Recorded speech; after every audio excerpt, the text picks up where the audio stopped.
Hello.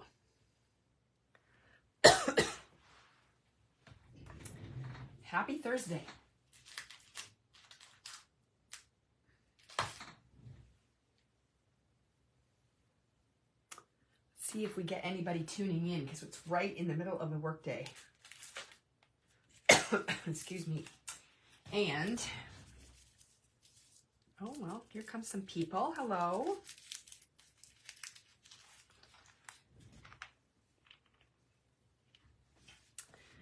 Yes, we had to schedule this live in the middle of the day because I'm heading out of town this evening, so I can't do it tonight. And I wanted to make sure I got it in before I left. Hello, hello, everyone. And just so y'all know, Cooper is sleeping on the floor right now. So I'm hoping he just stays quiet because I closed the door. But you know how he is. He hears me doing a live and he thinks, oh, what's going on? Okay, so we're just giving everyone just a minute here to locate the video and then we'll get started. So this is the June calendar series release bundle. June. So this is officially 50% through the year. I don't know how that happened.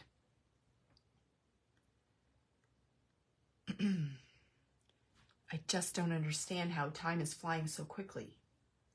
But it is.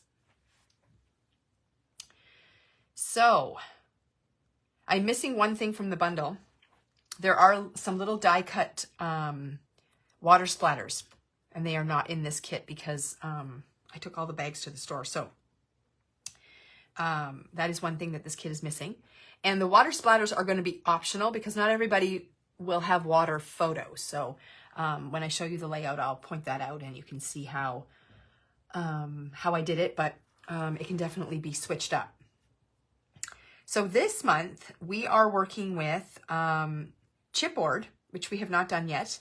So in the bundle, you have the 6x12 chipboard phrases for the Summer Vibes collection. So that is a fun element to work with.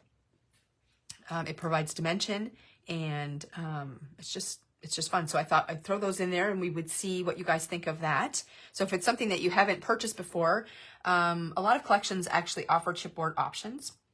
Simple Stories and Echo Park for sure. And they usually come in 2 different 6x12 options. Well, maybe that's only Echo Park. Some of them are just elements and some of them are phrases. Simple Stories offers chipboard frames, like all kinds of things. So there's lots of opportunities to use chipboard in your projects. The other thing that I'm introducing this month is our background paper is going to be a mixed media paper. So the technique that we're using this month requires a little bit more water. And I did try it on the standard cardstock that we've been using, and I just wasn't getting the results that I liked. So I switched to this instead, and I love it. It is a game changer as far as getting your color and things to move. But we are not able to get a consistent supply of the Vicki Boutin mixed media paper.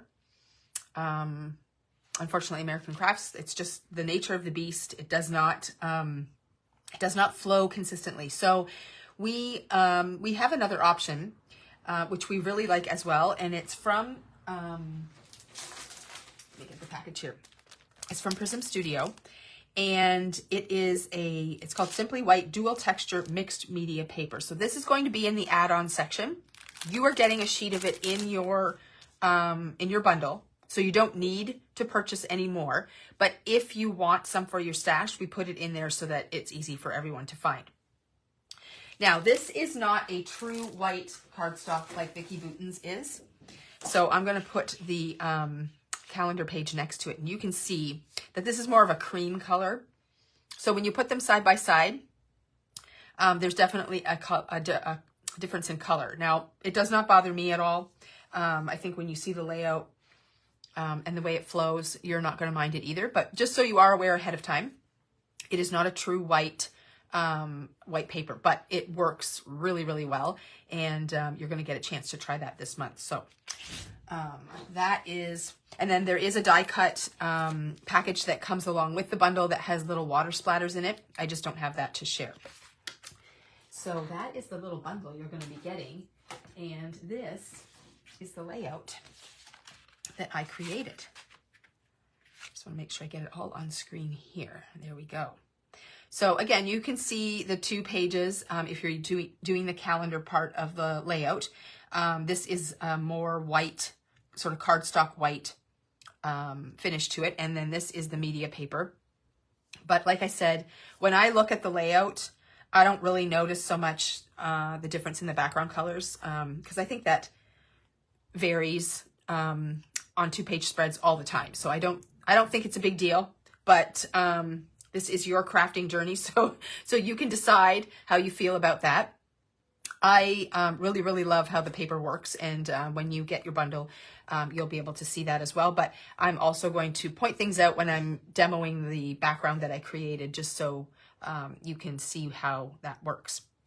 So, lots of fun little things on this layout. I'm going to talk about the add-ons and what we recommend this month. Now, some of the things we don't have tons of because they are sort of repeat add-ons from previous months. So we've talked a lot about the pierced tags from Tailored Expressions. A lot of people have already purchased them. We have a few in stock, but we don't have tons. So if this is the layout that pushes you over the edge and makes you say, darn it, I need those tags, and we don't have them when you go to look, just shoot us an email and let us know that you are wanting them. And then when we restock them, because we just keep restocking them over and over, we can just shoot you an email and then you will know that they're back in stock. So same thing with the circles, the Hero Arts Infinity circles. We use them over and over and over. We used them last year as well. So yes, we have some in stock, but we don't have tons. So if, again, this is the month that you decide that you need those circles and they happen not to be there, then just let us know and we'll get them in and let you know when they arrive. But we do have some available now, so we're good. The other thing are the clouds. We have used those in a previous month. So we have just a few in stock, but again, we can order more of those as well. All right, so let's talk about the add-ons. I had my notebook. Here it is. I was going to say I had my notebook and then I started writing something else in it. And I thought to myself, you're going to need your notebook and it won't be there. And that's exactly what happened. Okay, so add-ons.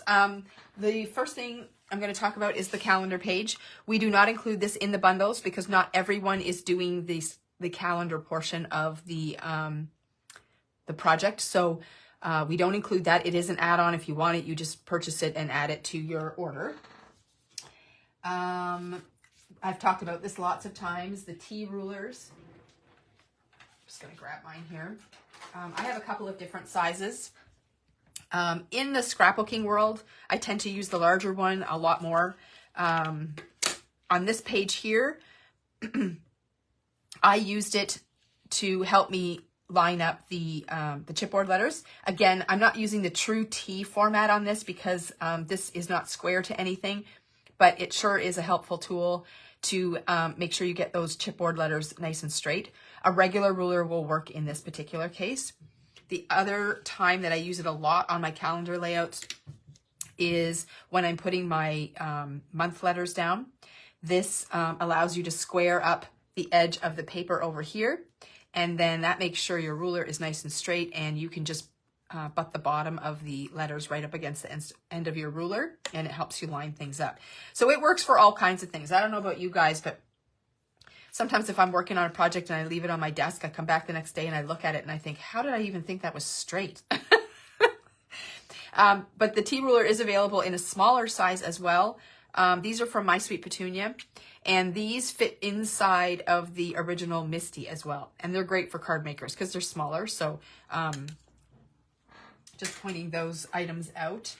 The two inks that we're using this month are oxide inks. One is the Tumbled Glass, and one is, the Rusty Hinge.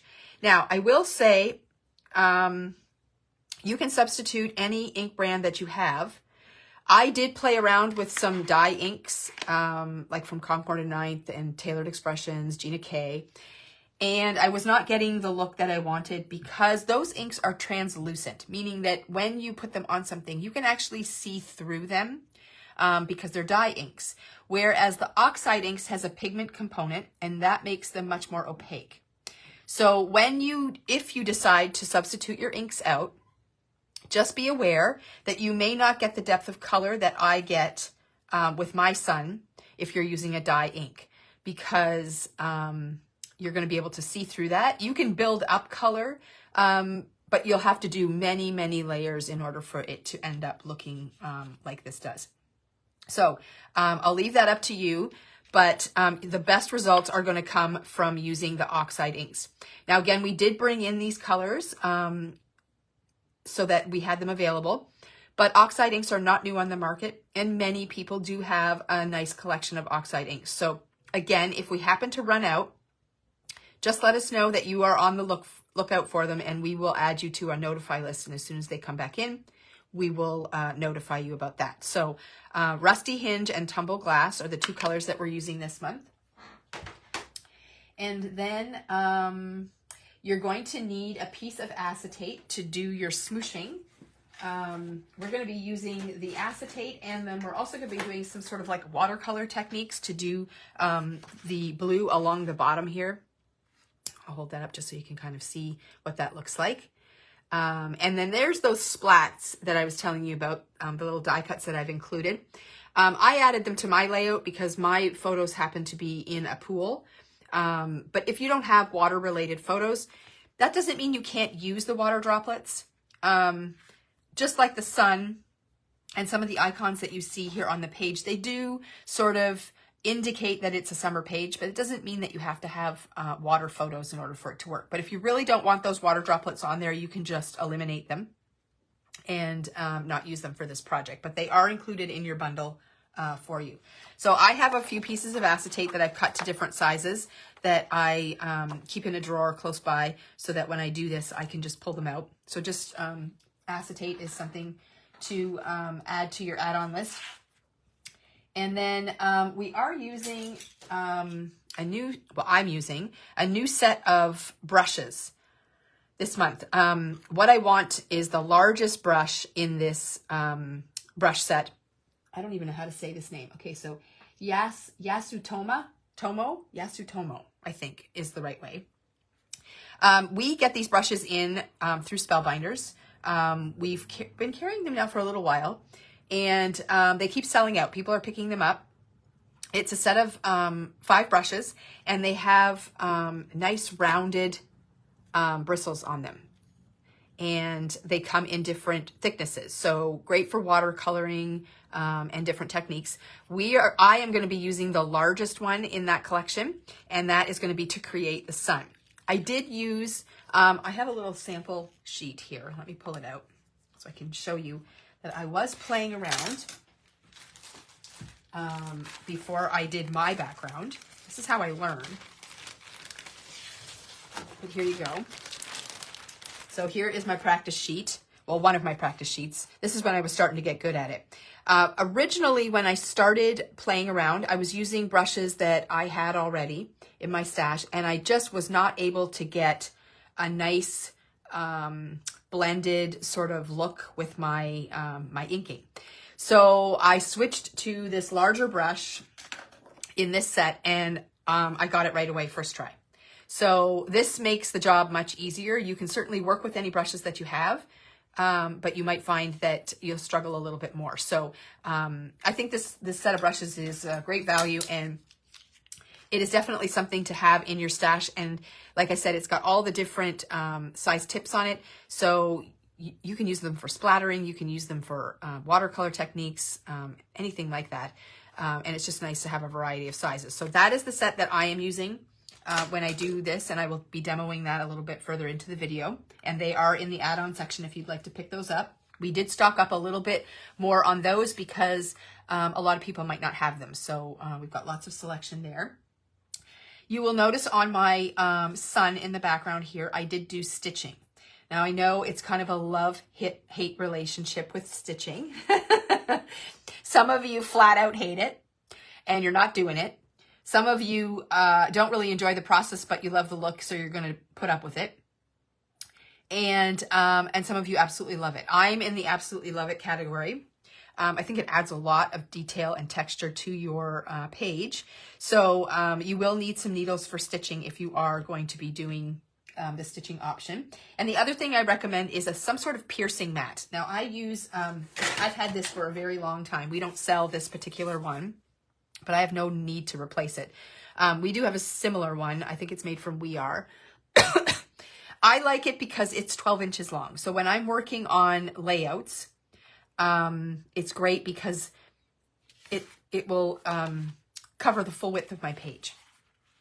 So what you want the piercing mat for is when you're piercing your holes, you need to pierce into something. If you have your layout or page onto a hard surface and you try to put a poker tool in it, it's not going to go anywhere. So it doesn't really work very well. So you want something to pierce into. And if you have some homemade option, then feel free to use that. But I do find some sort of piercing mat is quite helpful. And then we talked about the clouds. So this is the Rainbow Cloud Duo. And I pulled out my package from my bin. So it's these two clouds here that are part of that set. And one is pierced and one is plain. And you can see that I've used both of them together when I put them on the background. I love the pierced look. I think it looks so cool. And I just used some scrap white cardstock to do that.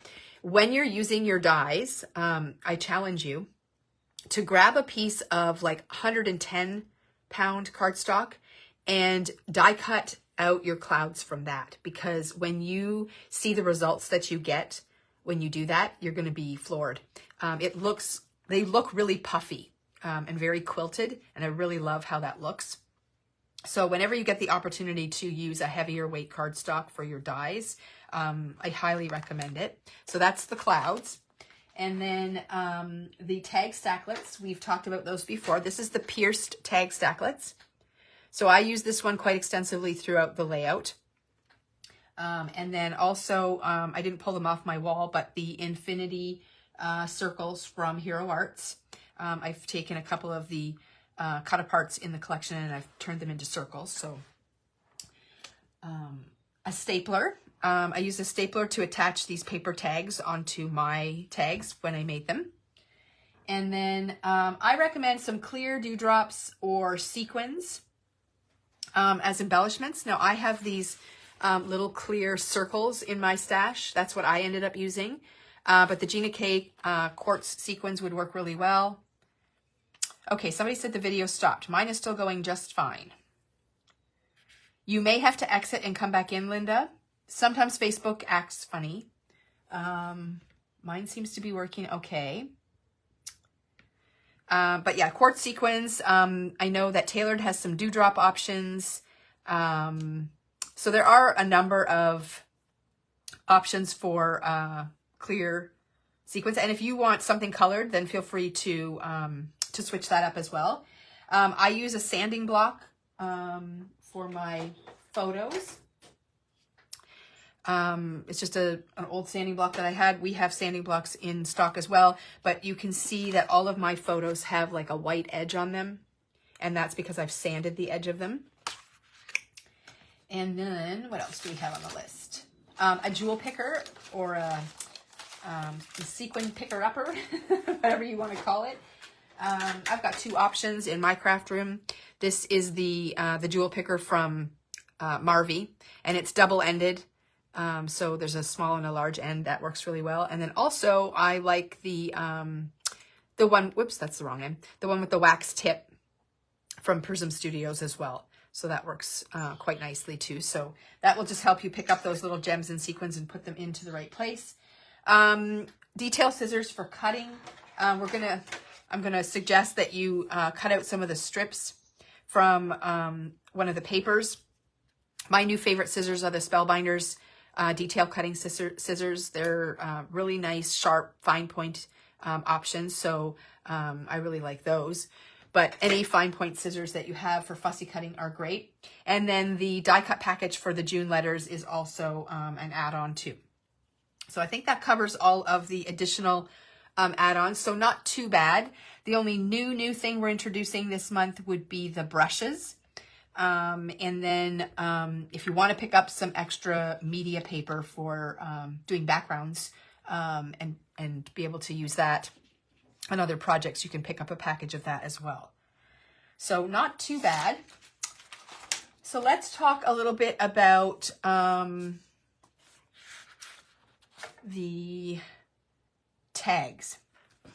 So the tags are used, the tag dies are used in several places on this layout. So some of them don't even look like tags. So the first one you'll notice is this Here Comes the Sun. I will point that out in the paper pad when I go through that in a couple of minutes. But this is like a cut apart. Actually, maybe I'll just show it to you now. Here it is. So here's the Here Comes the Sun cut apart piece. So it's a 3x4 card. So what I've done is I've taken the number 2 die. So when I say number 2, I'm going from the largest to the smallest. So the number 2 die. And what I do is I set that right over top of the text and I cut that out. Now, this particular die is larger up and down than this card is. So it hangs off the bottom and I am okay with that. So you're going to get that piercing all around the edges here, but nothing at the bottom. There'll be no piercing at the bottom. So if you look closely at my layout, I don't want to mess up these papers because I need to share. So I'm just going to pull this up. So if you look closely at the bottom of my tag, there is no piercing there, but I have elements going across the bottom here that pretty much covers that all up. So I didn't worry about that at all. So there is piercing on 3 of the sides, but not along the bottom. So that die will not fit 100%, but I was good with it. So I just went with it. So that is where the first tag is used.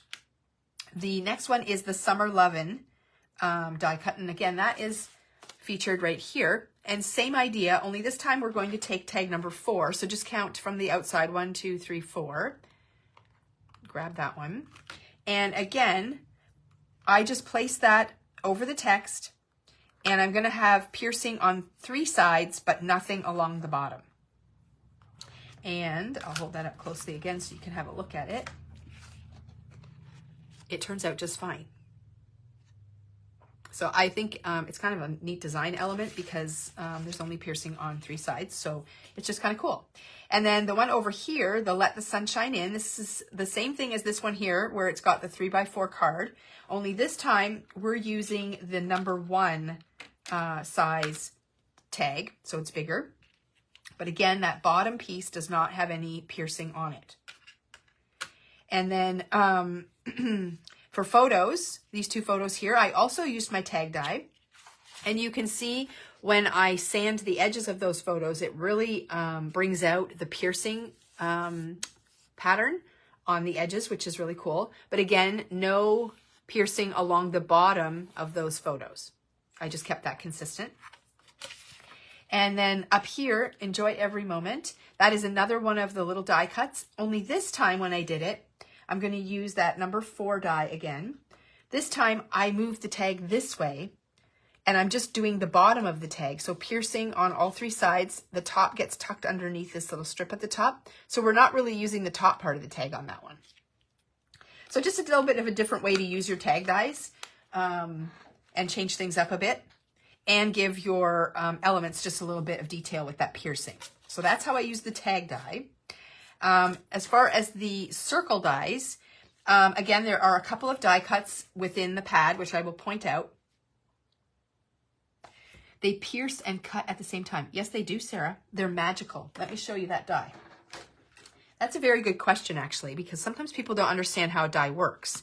So if I hold this die up here, let's see if you can see it. Maybe I need a piece of paper or something. Let me just grab a scrap. I want you to see. So along the outside edge of the die, there's a blade.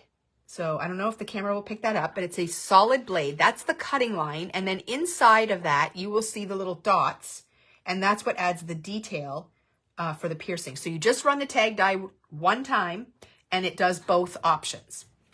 So I love dies that give you like detailed edges.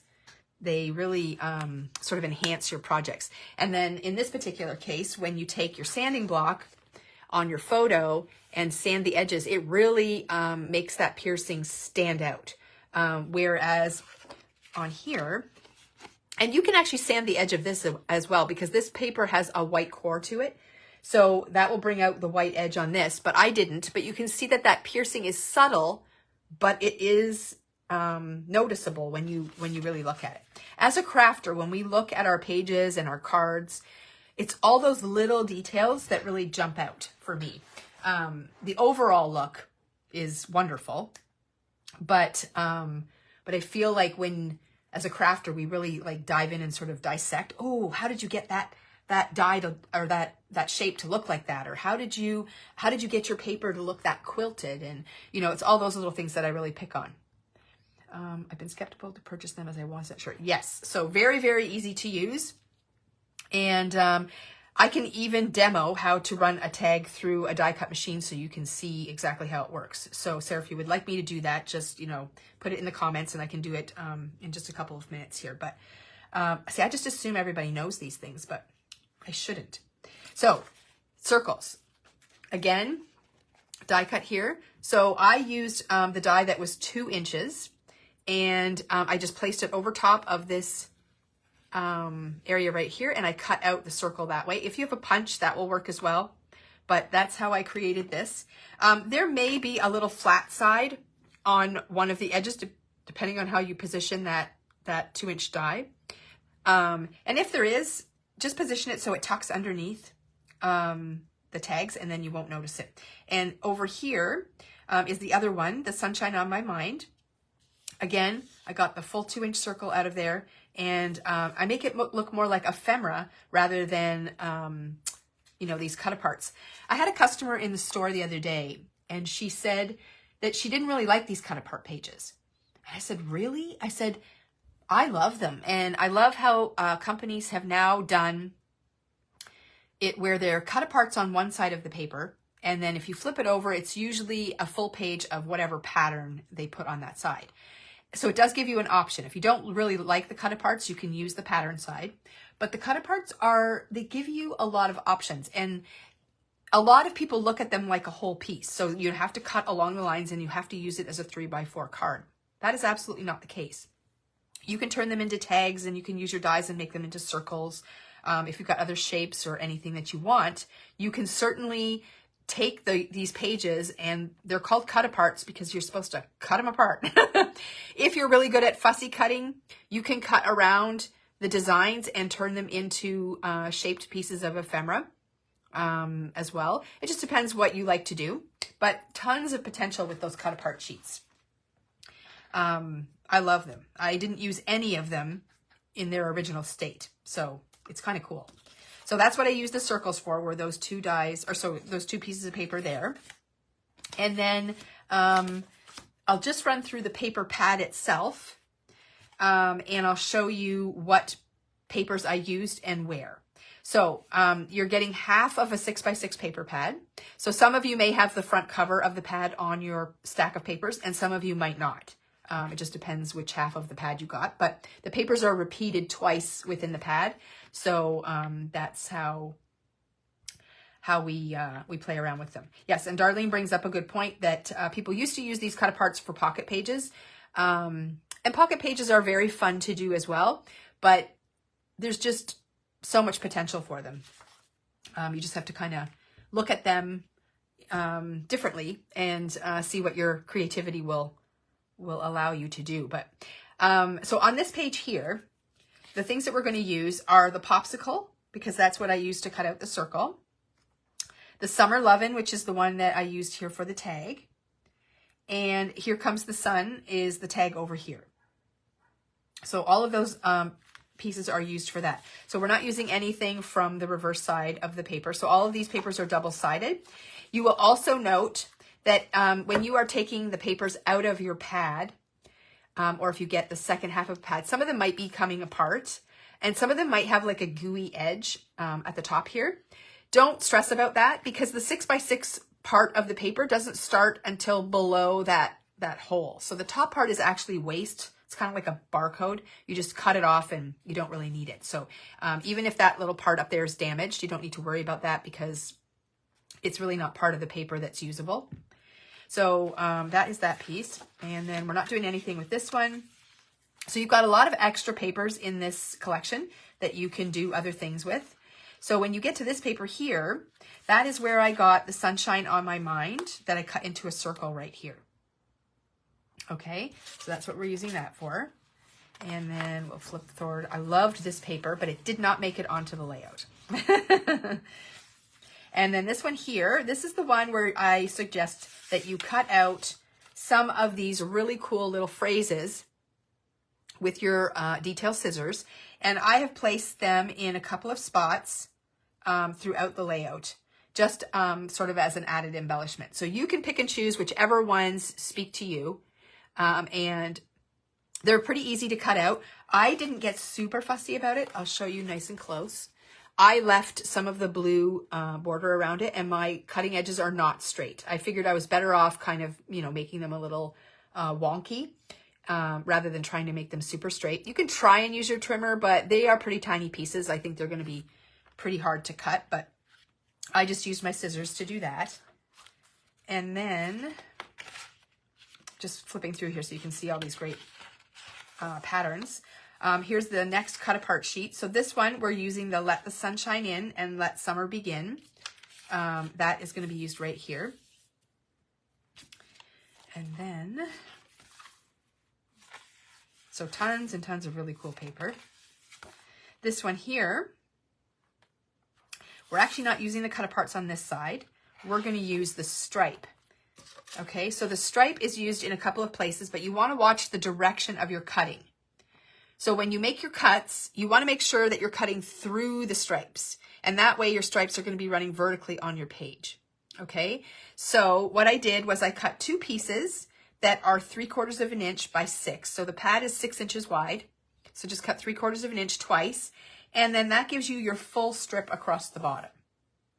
And then I'm going to do the same thing, only 1/4 of an inch for the top. So two pieces that are 1/4 of an inch by 6, and then you just place them across the top. And then I cut a 1/2 inch strip, and then I made these little paper tags for the tops of my tags that I cut out here. So this piece is about 2 inches long, and I just folded it in half and made like a loop, and then I stapled it onto the tag that way. So that is all of the paper that I used in the pad. So you've got lots and lots of extra. So if you want to do more things, or if you like to mat your photos, you can use the pattern paper to do that. Tons and tons of options for you to play around with. So that is the paper. I didn't really take photo measurements down. Last month, what I did was I used an app on my phone. You're going to ask me what it's called. I want to say it's called PicFrame. And I just made collages with my photos that I wanted to use. I printed the collage out on a 4x6 photo, and then I cut the collage all apart. And that's how I ended up with these odd-shaped and odd-sized photos. But I like doing that because then I kind of collage them myself on my layout, and I think it looks really good. So some of them, I don't know if the camera will pick it up, but some of them are popped up, and some of them are flat against the background. And I really love the way that that looks. And I just did a little bit of ink blending in behind the photos using that tumbled glass ink, oxide ink, just to bring a little bit of color onto this side of the page. I thought I had enough orange in the elements that I was using over here that I chose to go with the blue ink, but you can certainly bring the orange ink over if you wanted to as well. So either way, it will work. You can do a combination if you want. And then I sanded the edges of my pictures. These were like 3x4 photos, I think. And then I used my tag to cut them out. And you also want to be careful when you're choosing your photos that they fit into your collages and you're not chopping people's heads off. Or if you want your photo to go horizontally, that the photo will transition into that spot. Usually within the app, you can move your photo around within the little section and position it the way that you want. So, so not all of my photos were water related. The highlight of June for us, these are last year's photos, was that Liam was graduating preschool. He did 2 years of preschool and he was moving on to JK. So we have his graduation photos and the little backyard celebration that we did. So it's just a summer page and you just want to highlight the things that are important to you for the month of June. So now what I think I'm going to do, if anybody has any questions about what I've covered so far, feel free to type them in the comments and I will try to address those. I'm going to demonstrate how I did the background. I'm not going to do the stitching per se. I'll explain to you how I got the the swirl motion on there. But we're going to focus on the technique that I used to create the actual design. So this is to mimic a sun, in case anybody doesn't see that. There are no rays to the sun, but it's kind of fun. And then the bottom is like water, but it doesn't have to be water. It can just be the background that you chose to use. So Darlene is saying, I have used Picasso on my computer and then create a collage. Sometimes I print 5x7 so the pictures aren't too small. Yes, I have done that too. There's lots and lots of options out there for collaging photos. I know it's a bit of a learning curve for some people, and but once you figure it out, it's actually really, really great. I love using my phone and my iPad because they're connected. All my photos are there. My printers are Bluetooth, and so I can just send them right there. Do I have any tips? Kim, I would probably look for a YouTube video.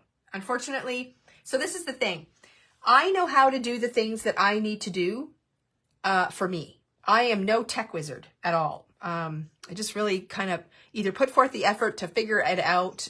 Google is your best friend, or I drag my husband in here to help me out. But the thing with technology is it's not the same for everybody. There's a lot of troubleshooting involved. And without actually being there and seeing what is happening, it's really difficult for me to kind of walk you through that. I know I said I was going to do a little bit of a live or sort of a workshop, Zoom workshop or something where I kind of go through my process.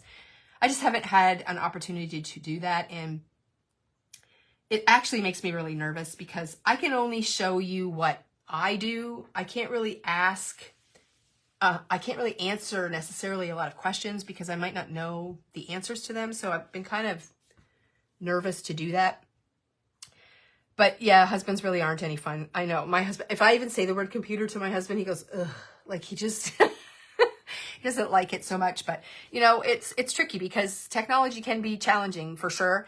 And everybody's set up and everything is a bit different. So it's kind of something that if you invest in or have, you have to kind of figure it out yourself. But I am sure that there are YouTube videos out there. I'm a visual person, so I like YouTube. It'll walk you through it. The thing is, anybody can put a YouTube video up there. So you want to make sure that you're kind of getting the right information, which is tricky to weed through. I know. But I am sure that there is some step-by-step tutorials out there that can help you do that. But it is quite simple. And when you get it happening, it's amazing. Amazing. Like I just go right from my phone because on my iPhone, I can organize, like your pictures are automatically organized by month, by week, by month, by year. So you can scroll back very quickly to see what pictures you have and you can favorite them, which puts them in a separate album, or you can make your own albums. So it makes it really easy to organize things. I really like how intuitive it is. So anyways, that's a whole other thing. Okay, so what I'm going to do now is I'm going to pull out this media paper, and we are using it in the full 12 by 12 size. And what we're going to be doing is we're going to be doing this kind of in 2 steps. So the first step is going to be to create this sort of circle that I'm using for my sun. The second step is to do the smooshing down at the bottom portion. Okay, So that is what our focus is going to be. And in this particular case, this is something that we haven't done when we've used the regular cardstock, is because I always was very nervous about how much water. Did you see Natalie DeSouza's layout on Facebook using postage dies? I have not, Darlene. I will have to go and check it out. I'm a big fan of Natalie's work. I like her style, so I will definitely go and look through her video or layouts and see about that. I love postage dies. They are very popular right now. Anyways, so what I was nervous to do with the regular cardstock was to add too much water, because that paper is not designed to hold water and it gets very ripply and sometimes it will even pill. But in this particular case, we want to add water to the page before we start playing. So we're going to do a couple of things. First of all, I've got that large brush because I'm doing a pretty big area. So I want to be able to swoosh that around. Now, I'll do this slower, but look what happens to my brush when I do this. See how the bristles are kind of moving around and they're kind of going in that circular motion? That is what's going to make it very easy for you to use this brush. Now, I'm not going to say that you're going to pick it up the first time and go, ooh, this is so easy, I'm going to get a perfect circle. Practice on something else. Just grab a scrap piece of paper and kind of get a feel for it before you jump onto your main piece of paper and end up really making a mess. It's a good idea to practice. I actually pulled out a piece. This was going to be my original, so here's my son, and it was horrible. So first of all, I didn't like the color. And then second of all, I was getting a lot of streakiness that I didn't really like. I wasn't getting a nice round circle, so I thought, oh my God. And then I started playing around with a few different things, and I decided this was the color I liked better, and that was my smooshing options there. So I kind of played around first, and then I jumped into my actual paper. So first you're going to do is take your ink, and in this case, we're going to start out with the rusty hinge, and you want to smoosh it onto something that you can pick the ink up on, okay? So I'm using a glass surface. I love working on a glass board. You can use any non-porous surface. Then what you're going to do is you're going to take some water, and I've got a little dish of water here. I've actually got a couple dishes because once it gets contaminated, I don't want to wreck it. So I've got a little dish of water, and you're going to pick up some water, and you're going to actually drop it onto the surface of your paper. And you might think, oh my God, what are you doing? But this is going to help your ink move. It's this paper is designed so that the water doesn't soak right in super fast. So you want to pick up and drop some water on there. The next thing you're going to do is you're going to drop some water into your ink that you've smooshed down here and stir it up a bit so you've got a bit of a palette to work with. And then you're going to dive in and start drawing your circle. So again, I'm just going to start with a sort of circular motion. Start small, and you can make it bigger. So now I feel like I want to come out a little bit more over here, and see how the brush is going to allow me to swirl around and fill in the areas. So now, and if you feel like it's not moving, you add more water, and that will help the ink move, and it'll help your circle grow. Okay, so and no two circles are going to be alike. They're just not. This is sort of a freehand thing, which I know freaks a lot of people out. And you don't want it to be super smooth either. You kind of want to get that variation in shape and show the swirls. And then on top of this, you're going to be adding your stitching. So I'm just sort of rounding this out a little bit. Now, so this sun is a little more oval than my last one, but I still think it's perfect. And you're kind of going for middle of your page, but towards the top a little bit. You want to leave this area down here where you're going to add that smooshing. And sometimes you'll see me dipping and adding a little more water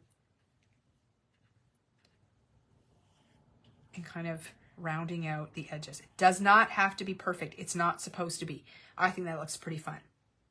So I actually like this a little bit more. Now this is wet, so it looks a little bit different. You can see that I have some shading in here, like where the color isn't like completely the same. And it probably was a little more evident before I started putting all the stuff on top of it. And plus when it dries, it does dry a little bit different.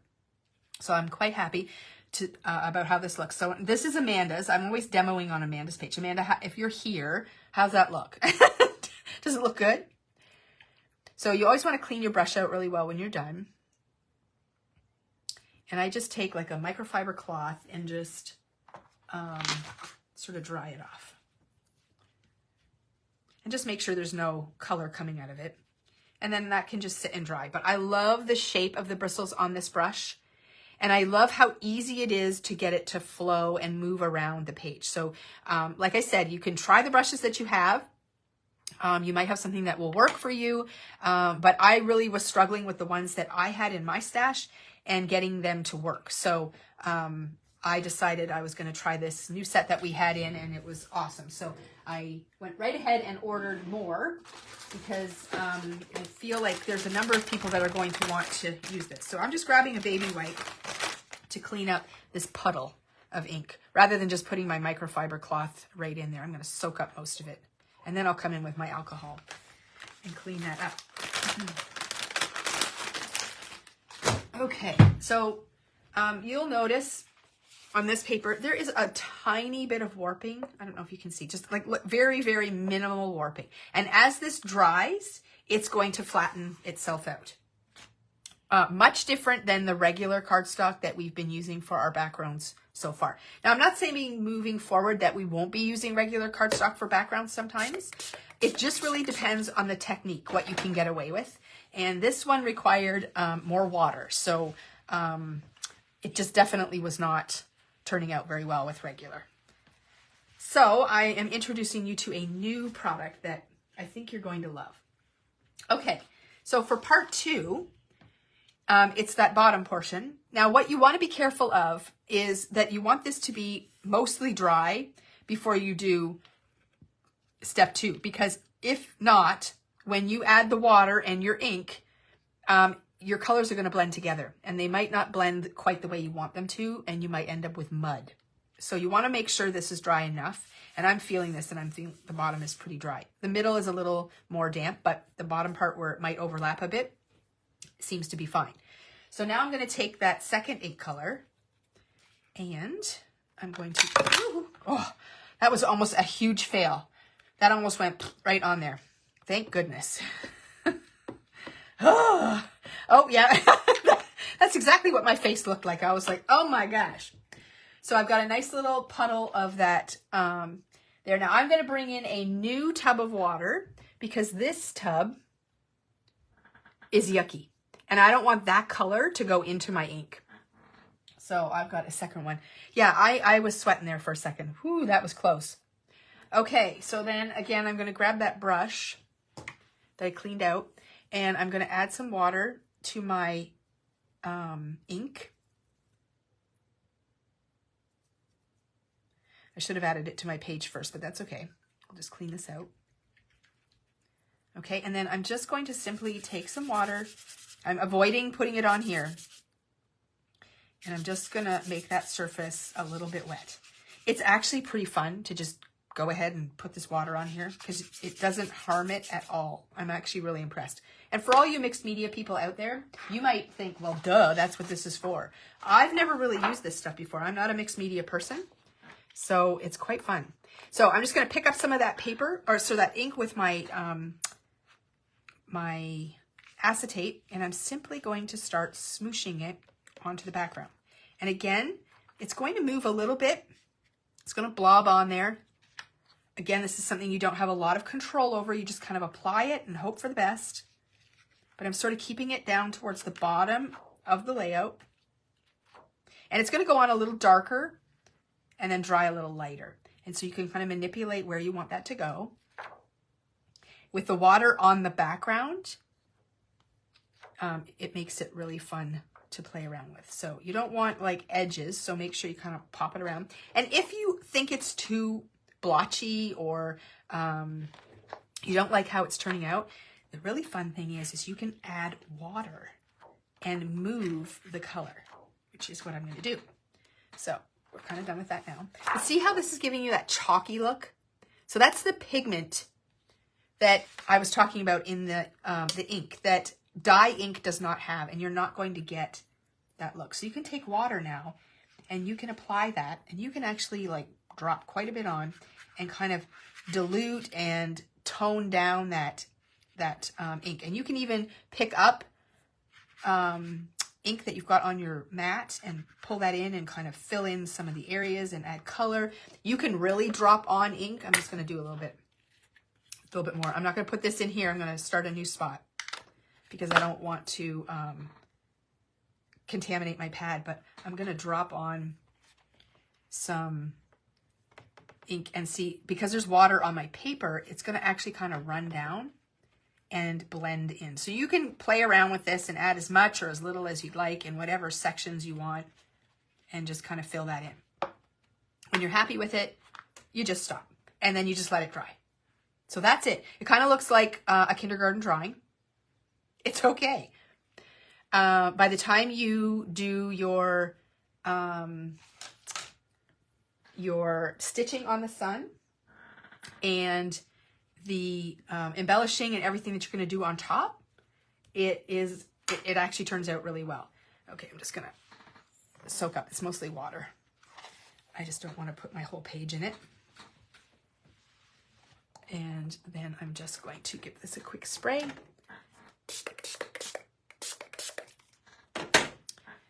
Clean it up, and we're all good. So that is kind of the look that you're going for. So I've got puddles of water sitting here, and I'm going to let that dry because it will make marks onto the cardstock with a little bit of pigment in it, and it actually looks quite nice. I've got a little bit of a run going on down here. I love it. It's just going to fill in. And you can go over top of the orange if you like, but in all honesty, if you're following the design that I've done, you're ending up covering that up. So you're not really going to see that anyways.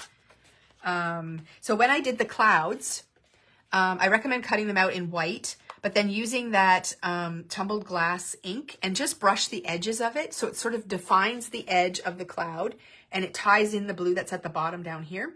And it really looks awesome. And same thing with the splats. So they're cut out in white. They're included in your bundle. And then I just used the blue tumbled glass ink and I kind of did the edges. And then when I put them on the page, they kind of pop out,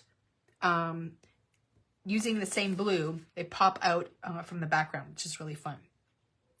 Okay, now as far as the stitching goes, I can't do the stitching because this is still wet. I can't even use my pencil on it, but I'll do it on a scrap piece of paper so I can show you.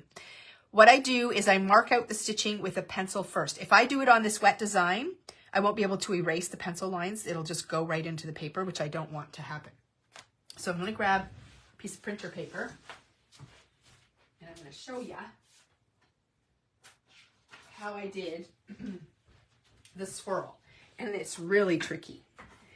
And again, I would practice first, but if you have a completely dry design, you are able to erase the pencil lines from here with no problem. Don't press hard with your pencil. And if you have a really good white eraser, that is what you can remove the pencil lines with. But what I did, just pretend I have an orange thing. I started in the middle with a loose hand. I just kind of started going around the edge until I got to the outside of my circle. So really light and just kind of drawing that, can you see it? That circular pattern. And then what I do with that is I take my piercing tool and my piercing mat. Oh, I guess I didn't put piercing tool on the list. I use, where is mine? Oh, here it is. I use the Tim Holtz one. It's retractable. Oh, that's the knife. Ugh, I always get them wrong. So this has a piercing tool on the end.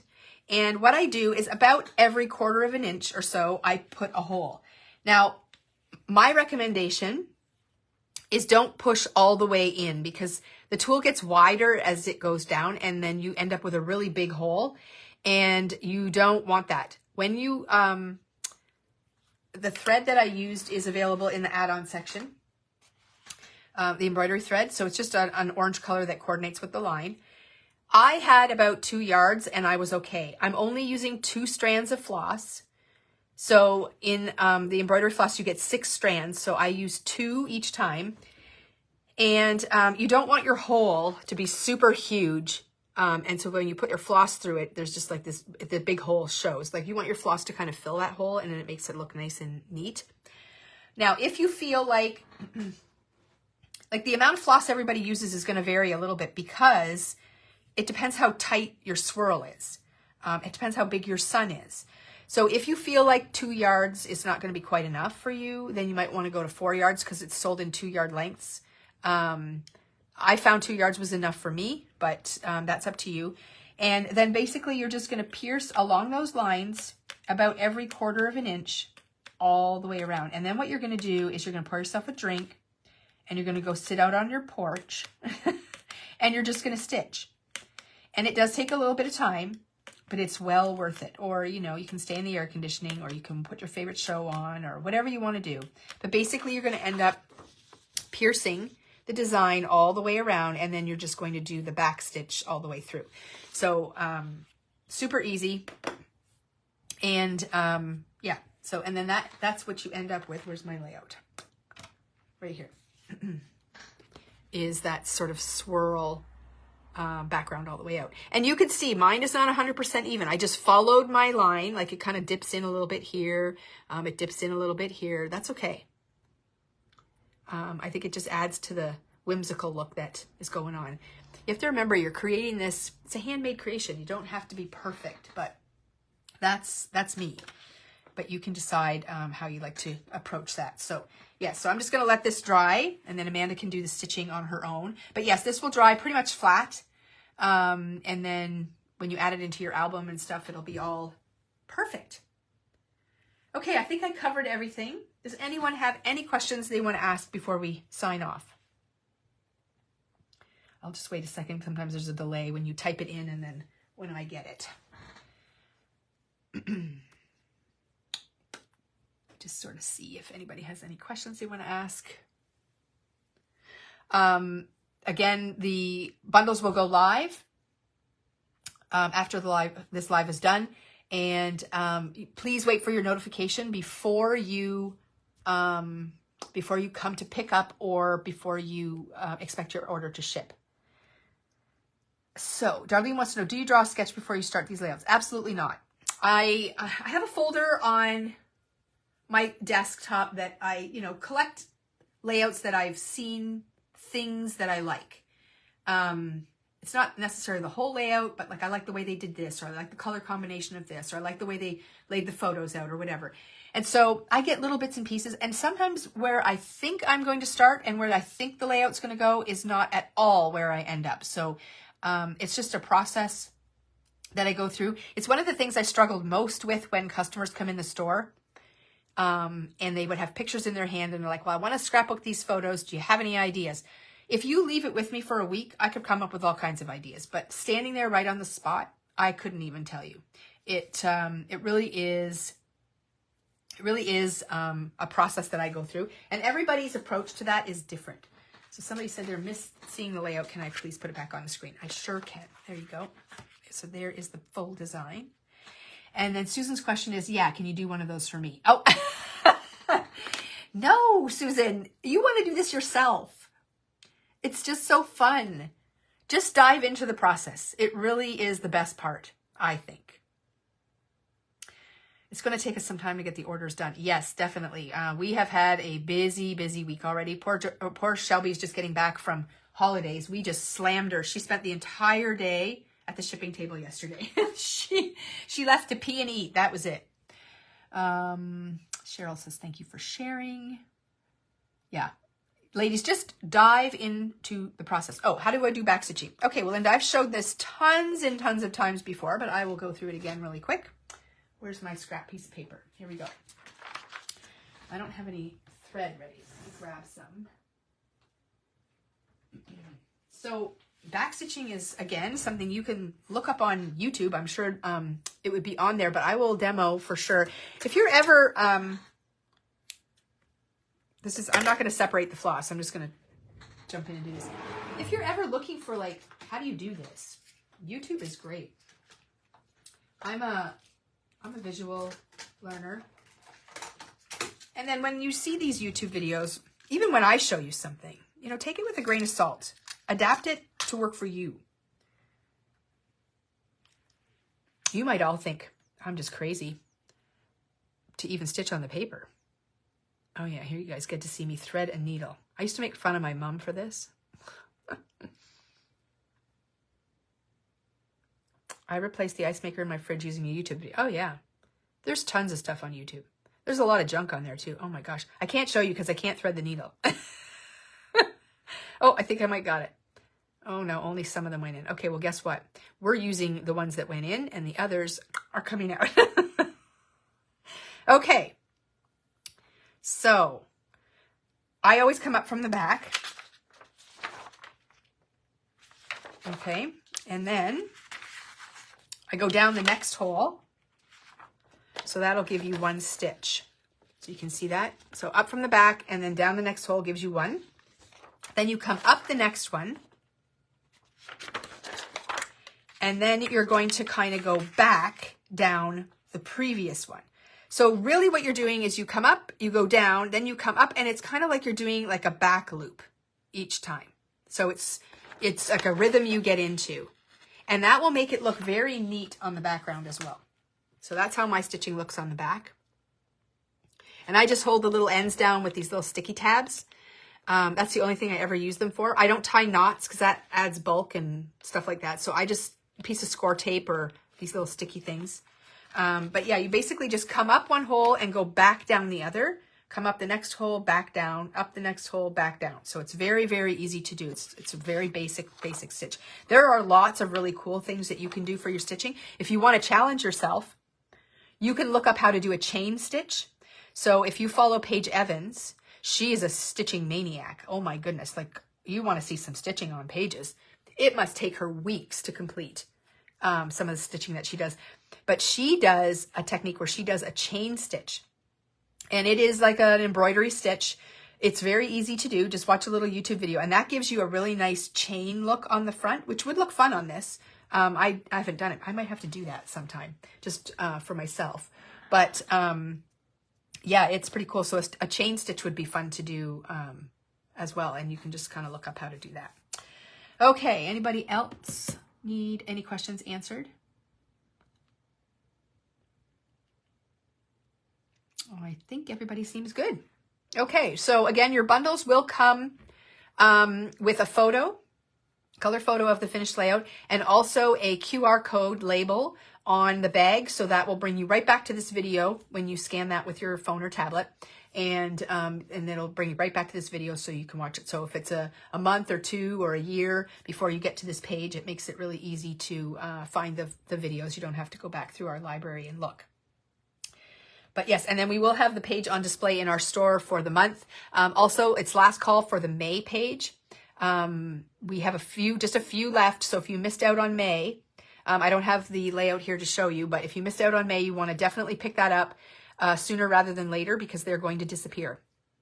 So we don't have those kits hanging around for very long, and we only have a handful left. So make sure you grab yours before they're gone. And yeah, we'll see you all next month when we do the July one. I have some great ideas for the July one. It will be summer themed, so make sure throughout the month of July you're getting some really great summery photos because you're definitely going to want them. It is not Canada Day themed, so you don't need anything Canada Day, but just nice summery photos will do the trick. Okay, I'm out, and we will talk again soon.